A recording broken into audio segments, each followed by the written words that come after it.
அதே மாதிரி இதுக்கு முன்னாடி நிறையா திட்டங்கள்லாம் கொண்டு வந்திருக்காங்க.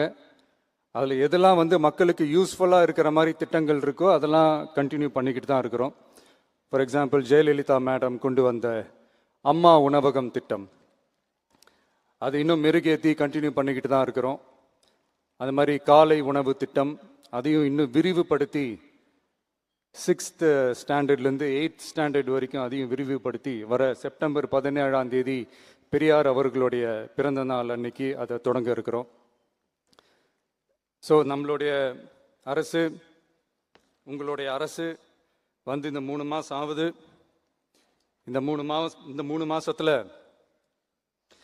விவசாயிகளின் பயிர்க்கடன் ரூபாய் 5932.23 கோடி தள்ளுபடி செய்யப்பட்டுள்ளது.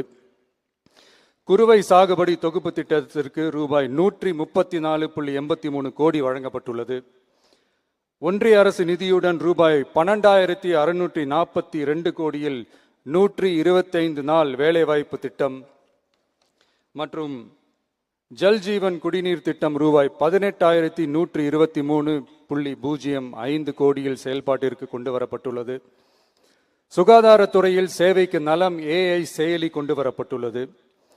பேரறிஞர் அண்ணாவின் பிறந்த நாளான செப்டம்பர் 15ஆம் நாள் தாய் மாமன் தங்க மோதிர திட்டம் ரூபாய் 755.83 கோடியில் தொடங்கப்பட உள்ளது.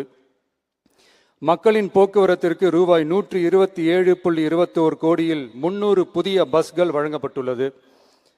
தமிழ்நாட்டில் மது பழக்கத்தை குறைத்திடும் வகையில் முதற்கட்டமாக 717 டாஸ்மாக் கடைகள் மூடப்பட்டுள்ளன.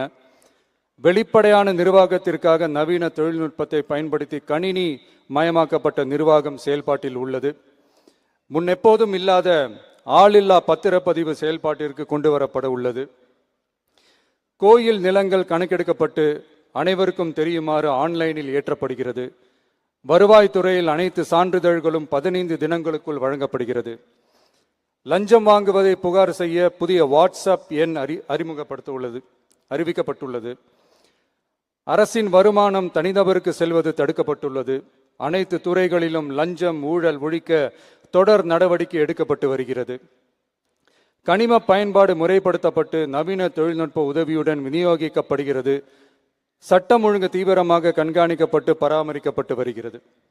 ஜூன் மாதம் 29, 30ஆம் தேதியில் நடந்த மாவட்ட ஆட்சியர் மற்றும் காவல் கண்காணிப்பாளர் மாநாட்டில் சட்டம் ஒழுங்கு பிரச்சனையில கடுமையான நடவடிக்கை எடுக்க உத்தரவு போட்டிருக்கிறோம். அரசு சொல்லியிருக்கிறோம்.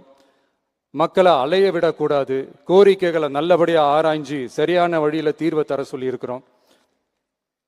சுதந்திர போராட்ட தியாகிகள் தங்கள் உயிரை தியாகம் செஞ்சு கிடைச்ச சுதந்திரம் மிக சிலருக்கான சுதந்திரமா மட்டும் இல்லாம ஒவ்வொரு இந்திய குடிமகனுக்கும் சுய மரியாதை, சம உரிமை, சம வாய்ப்பு மற்றும் கண்ணியமான வாழ்க்கையை வழங்கும் உண்மையான மக்கள் சுதந்திரமா இருக்கணுங்கிறதே எல்லாரோட மிகப்பெரிய எதிர்பார்ப்பா இருக்கு.